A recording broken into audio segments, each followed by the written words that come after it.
ఇప్పుడున్న సమాజంలో ప్రతి మనిషి రోజు టీవీలో ఏం ప్రోగ్రామ్స్ చూడాలో ఆలోచిస్తున్నారు, వారానికి ఏ సినిమాకి వెళ్దామో ఆలోచిస్తున్నారు, నెలకి షాపింగ్ ఎక్కడ చేయాలో కూడా ఆలోచిస్తున్నారు. ప్రతి సంవత్సరం వచ్చే పుట్టినరోజులు, పండుగల కోసం ఎదురు చూస్తున్నారు. కానీ 5 సంవత్సరాలకు ఒకసారి వచ్చి జీవితాన్ని మార్చే ఎలక్షన్ కోసం మాత్రం ఎవరూ ఆలోచించడం లేదు. ఇటువంటి ఒక సమాజంలో మార్పు కోసం తపన పడే ఒక యువకుని కథే ఇది.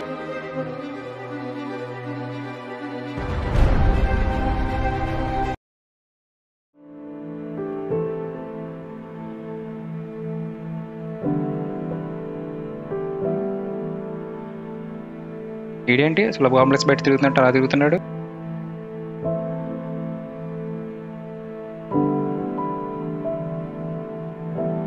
రే సరేరా, ఫ్రెండ్ వచ్చాడు, నేను తర్వాత మాట్లాడతాం. అరే పొద్దున్నే బ్యాటింగ్ స్టార్ట్ చేసావా? రే ఎప్పుడు అదేనారా? అదేం కాదురా, ఎలక్షన్స్ వస్తున్నాయి కదా, దాని గురించి ఫ్రెండ్తో డిస్కస్ చేస్తున్నా. ఏంటి ఇంట్రెస్ట్ లేనట్టు? మరి ఈసారి నువ్వు ఓటు ఎవరికి వేద్దాం అనుకుంటున్నావు? ఓటా ఉన్నది 3 పార్టీలు, అందులో బాబు గారు ఫార్మర్స్కి ఏం చేయలేదు, కళ్యాణ 3 పెళ్ళిళ్ళు చేసుకున్నాడు, పొలిటికల్గా ఎక్స్పీరియన్స్ లేదు. ఇంకా ఈసారి గగనే ట్రై చేద్దాం అనుకుంటున్నాను. సారీ బావా, ఇలా అంటున్నాను ఏమనుకోకు. మీ ఫ్యామిలీలో ఉన్న ఒక అమ్మాయికి జైలు నుండి వచ్చిన వాడికి ఇచ్చి పెళ్లి చేస్తావారా? ఎవరైనా చేస్తారా అలాగా? బావా, అలాంటి వాడికి ఫ్యామిలీలో ఉన్న అమ్మాయినే ఇవ్వం, అలాంటిది ఇల్లు లాంటి రాష్ట్రాన్ని వాడి చేతిలో ఎలా పెడతావురా? నేను కూడా వాళ్ళ ఫాదర్లో మంచి పనులు చేస్తాను అనుకుంటున్నాను. అవునరా, ఒప్పుకుంటా. కానీ లాస్ట్ 4 years అపోజిషన్ లీడర్గా ఎన్ని అసెంబ్లీ సెషన్స్ అటెండ్ అయ్యారా, ఎన్ని మంచి పనులు చేశారా? ఓదార్పు యాత్రలు, పాదయాత్రలు తప్ప. ఒక్కటి చెప్తా, గుర్తుపెట్టుకోరా, రాజకీయం వారసత్వం అయితే మన జీవితం బానిసత్వంలో మిగిలిపోతుందిరా. నువ్వు చెప్పింది పాయింటేరా, కానీ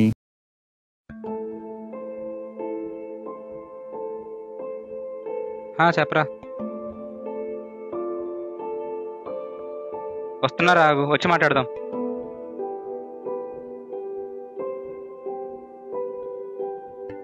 ఏమైంది?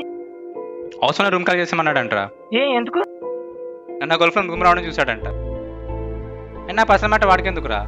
ఎవరితో ఉంటే వాడికి ఎందుకు? వాడు గంట వస్తే లేదు చాలు కదా. కరెక్టేరా, అది నీ పర్సనల్ మ్యాటర్, ఎవరి పర్సనల్ లైఫ్ వాళ్ళది. అలాగే కళ్యాణ్ 3 పెళ్ళిళ్ళు చేసుకోవడం ఆయన పర్సనల్ ఎందుకు అనుకోర్రా? ఏం ప్రజలు మెచ్చి గొప్ప నాయకులైన పెద్ద చేసుకోలేదా? నెల్సన్ మండేలా గారు చేసుకోలేదా?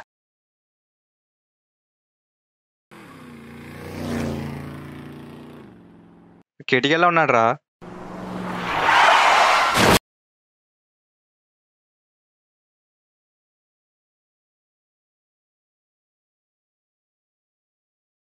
ఏమైనా డబ్బులు ఏం తగిలేరా? ఏం తగలేదు. ఏదో ఆలోచిస్తున్నట్టున్నావు. ఇప్పుడే కంపెనీ ఇంటర్వ్యూకి అటెండ్ అయ్యారా, సెలెక్ట్ అవ్వలేదు. అదేంట్రా, నీకున్న టాలెంట్ సెలెక్ట్ అవ్వడం ఏంట్రా? టాలెంట్ ఉంటే ఏముందిరా, ఎక్స్పీరియన్స్ లేదని సెలెక్ట్ చేసుకోలేదు. ఎట్లేరా, ఇది కాకపోతే నెక్స్ట్ అంటే సెలెక్ట్ అవుతావులే. ఓకేరా, నా మూడ్ ఏం బాగలేదు, రూమ్కి వెళ్ళి రెస్ట్ తీసుకుంటాను.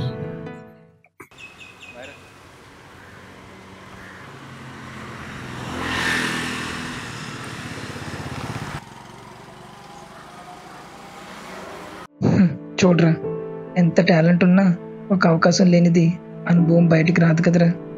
నిజమేరా. అలాగే ప్రజల జీవితంలో మార్పు కోసం తన సుఖవంతమైన జీవితాన్ని వదిలి వచ్చిన కళ్యాణ్కి ఒక్క ఛాన్స్ ఇస్తేనే కదరా తెలిసేది ఆయన ఏం చేయగలరు. ఇది నేను మార్చడానికి చెప్పడం లేదురా, నువ్వు అర్థం చేసుకుంటావు అని చెప్తున్నాను.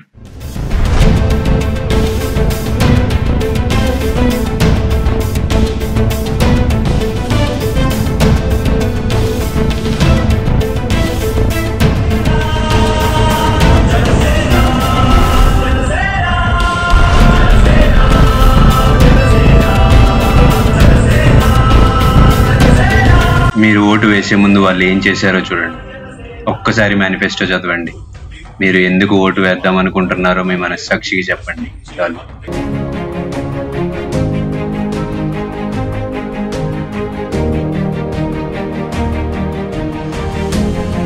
ఆత్మగౌరవాన్ని దెబ్బతీసే వాళ్ళకి ఇదే చెప్తాం.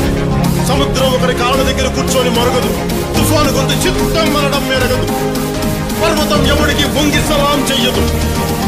నేను పిడిగినంత పట్టే కావచ్చు, కానీ గొంతెత్తితే ఒక దేశపు జెండా కొన్నంత పొగరుంది.